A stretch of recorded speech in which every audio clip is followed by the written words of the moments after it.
Welcome back to the Full Court Press here on 106.9 The Fan, live here with Coach Odom as they get ready to get their USU Aggie camp on. This is always fun. You know, Coach, I always felt bad. Even when Coach Morrill did these, I never went to one camp. And now that I'm like, I have the finances, I'm like, just do a 30-plus-year-old camp. Just get all of us, even the media, just do a media camp and help us learn how to play basketball again. I feel like it's been forever. Yeah, that'd be amazing. Like Coach K actually does that. He has the Coach K Academy, and I have a close friend. I have several friends that have done it.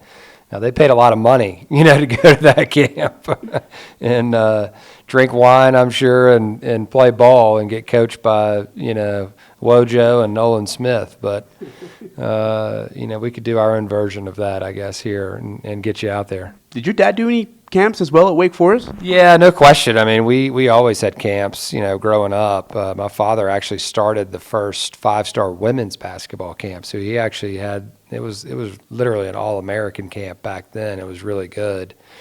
And he worked the 5-star men's camp. Those camps, were kind of the creme de la creme of camping, for the summers. Michael Jordan went to that camp, Patrick Ewing, all the greats. James Worthy went through 5-star basketball camp. And, Dad was working that camp with a bunch of other college coaches and Rick Pitino and Calipari and Pete Gillen and all the folks from his era, worked at those camps, and that was kind of what you did in the summers. And recruiting's changed that. The rules have changed that, and you're not allowed to do that anymore. And so, what's happened is, most schools will have, the day camps, for the non-recruitable kids that go up, prior to 7th grade, basically. And those are fun, man. I can remember those. Those are some of my most fond memories of basketball, was going away to camp and meeting new friends and experiencing what that particular campus has to offer. We'll get to more of your camps and your days and such, but first I want to ask Coach, your first year in Logan, your first year at Utah State, how was it? Just the community, the experience, Spectrum Magic. What was your thoughts on all that in year number one? Yeah, it was awesome. It was everything we had hoped and more, quite honestly. I mean, the first time you walk down that tunnel, it's special. We had an exhibition game.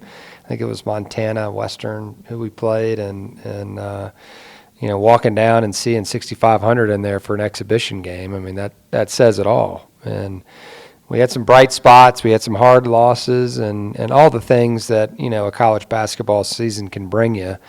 But we had amazing guys to coach. The team was extremely connected and still is. And we have 3 guys moving on now, in Brock, Bean, and Brandon, who meant so much to, this university and our program. And we've got 2 guys going in the Hall of Fame this weekend, and J.C. Carroll and Ty Wesley. Ty was in our office last week, sitting and chatting a little bit and talking about old times with Wild Bill. And so, it's just a special program, as you know, and we're very fortunate to have this responsibility, no question. I want to ask you, just after the year is complete, look, this Mountain West Conference may have been its toughest league since 2011-12. We're talking Kawhi Leonard. We're talking Jimmer Fredette. That kind of a conference. And this league was incredible. 4 teams, into the postseason. 4 teams into the big dance, 1 into the NIT, and you guys. And, of course, Fresno State, doing what they did in the postseason as well. But do you have to find yourself recruiting differently now after 1 year in the Mountain West Conference and looking at guys? Yeah, I think you're always trying to acquire talent that can help you win, not only in your conference, but outside of your conference. And so we're constantly looking for players that can do that. And then our job also is to develop the guys that we have and help these guys improve to a point where they're able to play in big games, compete in big games, and get the key stop or make the key basket down the stretch that puts it over the top. Because when you play at our level, games are going to come down to the wire. And when you're playing against top-notch opponents like Boise State and Wyoming and San Diego State, as we know, and obviously Colorado State had a fabulous season this year, and it doesn't stop there in our conference. You've got to be able to have the players in order to do that. And a lot of times those guys are older nowadays. It's just the way it is. The transfer portal has changed things, and guys are looking to, for the right fit, to be able to showcase their talent, to be able to grow their games, and be able to be on a winning team. And so, all of that factors into how we recruit. The character obviously is a big factor and their fit for Logan and Utah State in general. But then also, what's the positional fit and the stylistic fit? And I think Isaac's a good example of that. Taylor's a great example of that. Two guys that are now coming, within our program. They both fit the way that we play. One's more experienced and has played at this level in the A-10 in Taylor and fared very well individually. And then another, coming out of high school prior to going on his mission was a top 55 player in the country and 7 feet.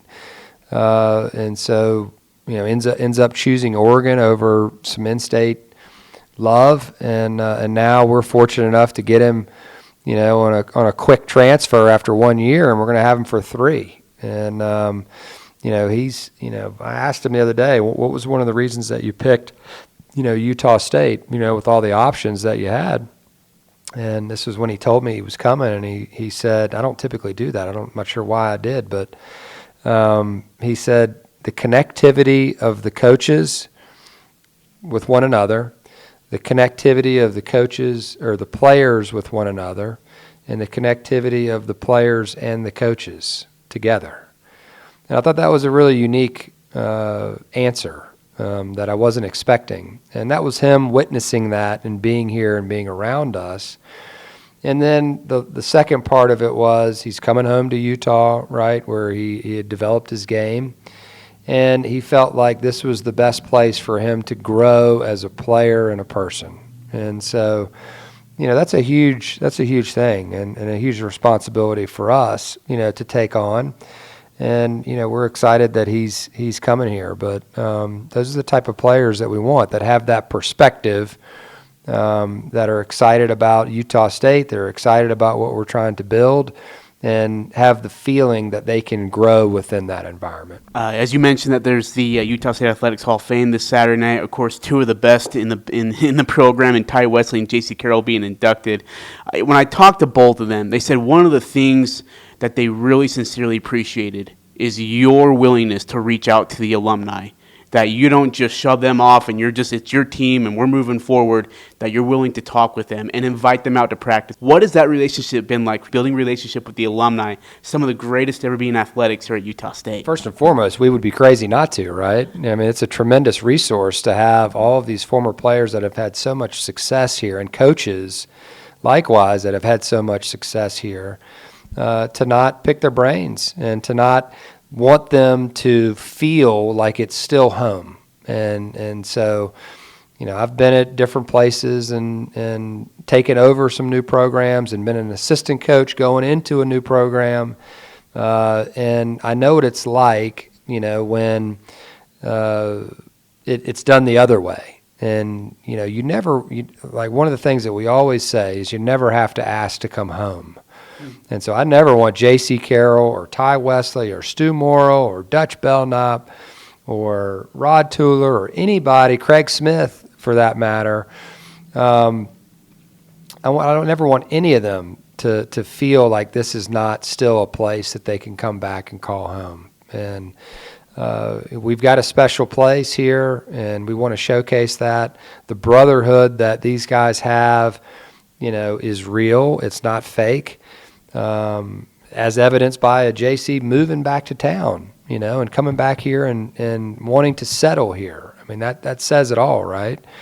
And after, amazing career spent overseas. And so we want to continue to cultivate that because that's something that we can sell in recruiting. That's something that is real, and we want to continue to for our younger guys to experience that, because when they experience the older guys coming back, right, what are they going to do when they leave? They're going to do the same thing. They're going to feel good about this place, and that's something that is really important to our staff.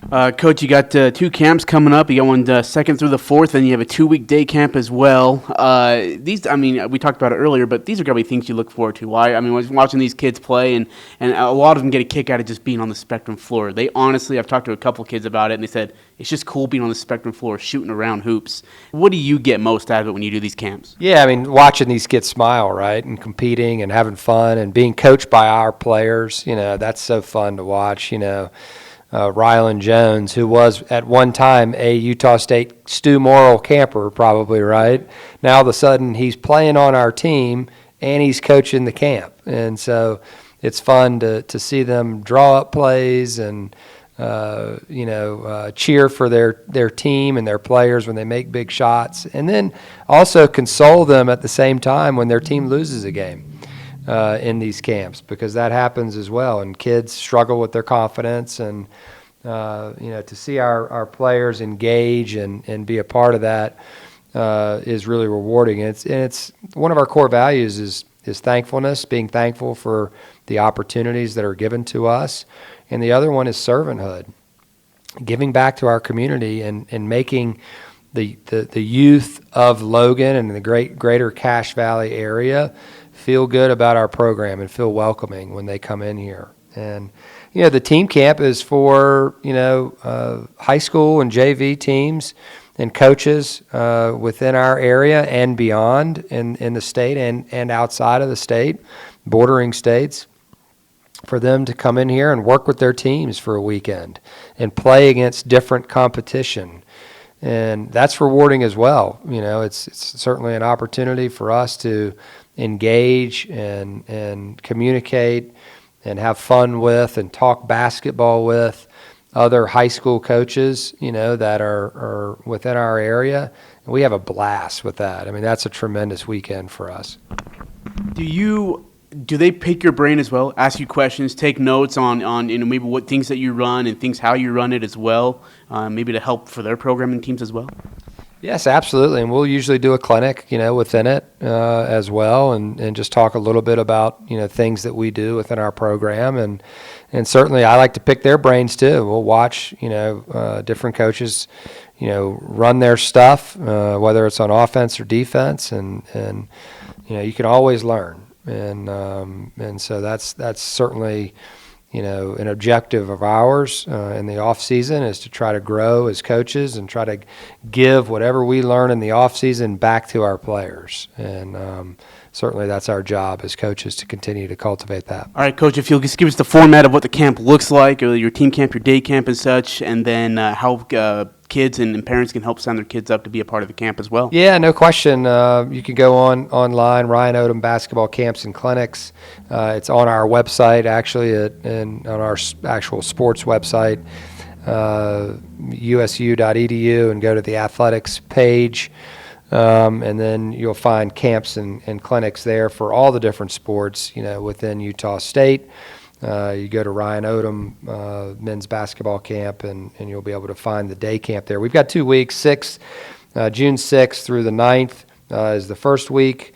June 13th through the 16th is the second week of day camp. So either one that works for your child, is great.